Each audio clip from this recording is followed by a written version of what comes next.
matagal na akong hindi nakapag-vlog mga guys kasi masyadong busy. Inalagaan ko muna yung asawa ko na may sakit. Kaya hindi na nga ako naka-reply ng mga comments sa vlogs ko kasi wala akong oras mga guys. Palagi kaming pumupunta sa hospital mga guys. Minsan 3 gabi, 3 araw at ako lang ang mag-isa. Ang hirap pala mga guys dito sa ibang bansa kapag nagkakasakit, lalo na walang karamay. Ang hirap. Minsan hindi ako makatulog mga guys kasi ako lang mag-isa ang nagbantay sa asawa ko mga guys sa hospital. May anak naman siya mga guys pero parang ayaw nilang mag-alaga mga guys. Minsan sinabihan ko na sila muna kasi gusto kong matulog naman. Kasi parang nahihilo na ako mga guys sa palaging walang tulog at kapag araw naman focus din ako sa asawa ko. Pero ayaw nila mga guys. Sinabihan nila ako na iwanan na lang kapag gabi.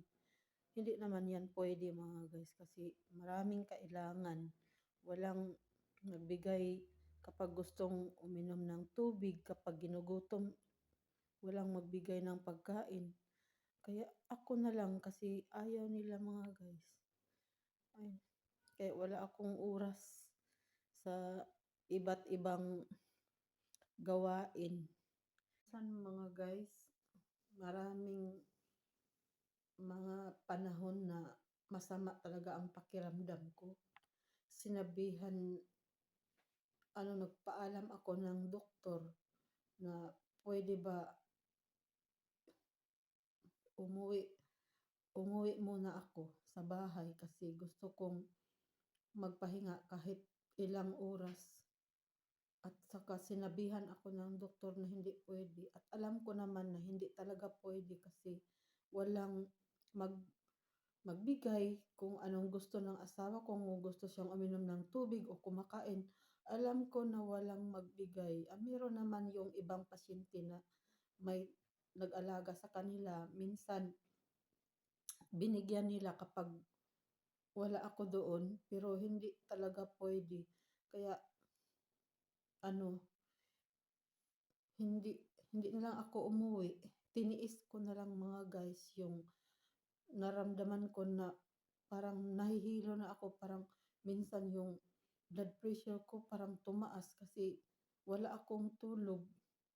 Sa isip ko, sino ba ang pwedeng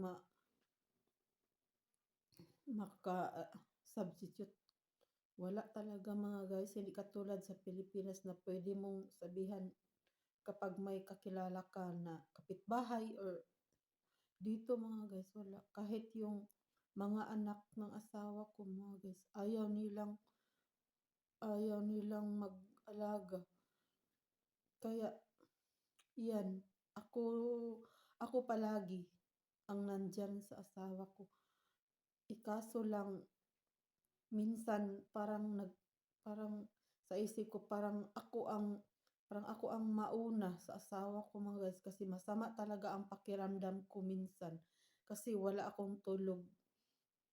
Maraming beses na hindi ako makatulog sa gabi kasi lalo na yung asawa ko na nagkikimo mga guys, parang kapag mag-umpisa na yung inilagay nila na gamot, parang hindi mapakali yung asawa ko kaya kailangan mayroong nandyan sa kanya na magbigay palagi ng tubig para makainom siya palagi ng tubig or kung ginugutom may makain siya mga guys.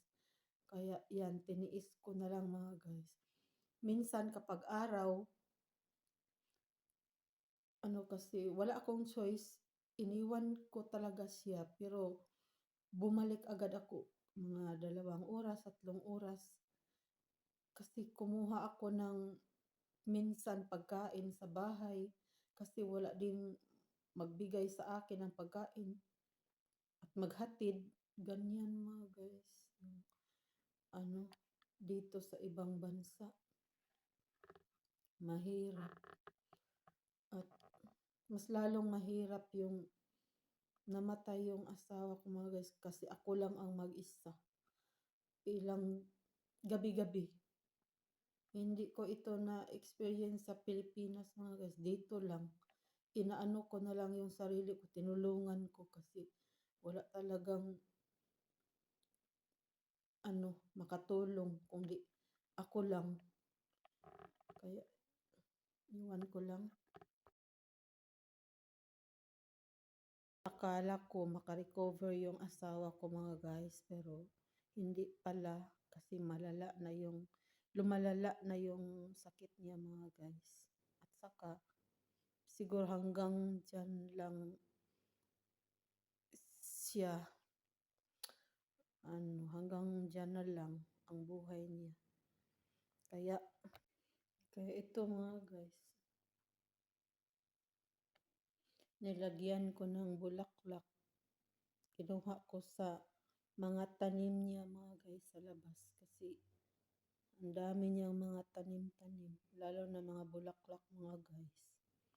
Mula nung nawala yung asawa ko mga guys, namumulaklak yung mga tanim niya mga guys.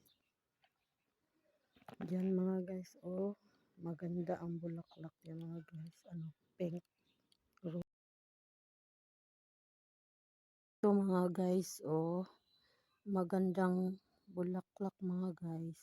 Isa sa mga tanim ng asawa ko mga guys. Mga 2 linggo na siya nawala mga guys. Ito namumulaklak mga guys, yung mga tanim niya mga guys. Maganda mga guys, may iba pa mga guys.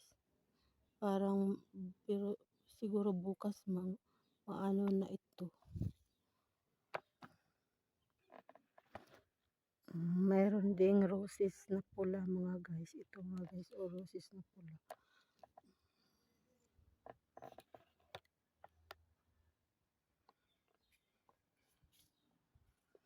Marami siyang tanim mga guys. Mahilig siyang magtanim lalo na mga bulaklak mga guys. Ito mga guys, dragon fruit.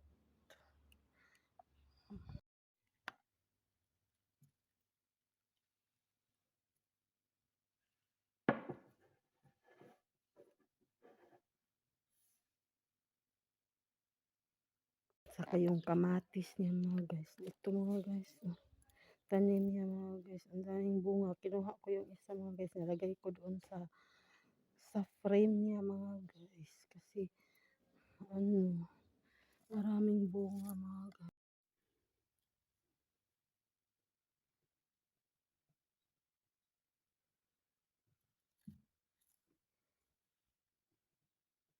Nag-iisa na lang ako dito sa bahay namin mga guys.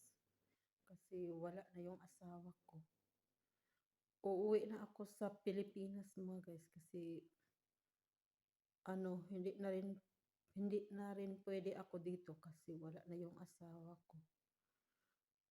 At saka parang mahirap mag-isa mga guys dito sa bahay na to kasi iwan ko lang, mahirap talaga mga guys.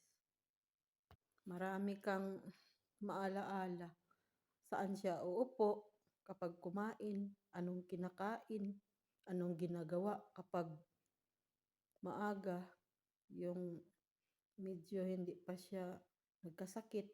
Yan mga guys, kaya mahirap. Tanim niya guys. Ito.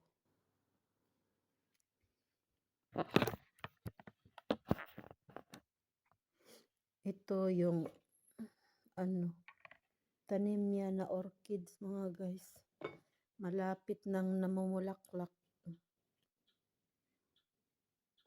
Hirap talaga siya mga guys sa sakit niya. Kasi hindi naagahan. Kaya parang na-complicated yung sakit niya mga guys. Kaya ang hirap. Ito yung tanim niya na kamatis mga guys. Ang daming bunga. Kinuha ko at nilagay ko muna dito.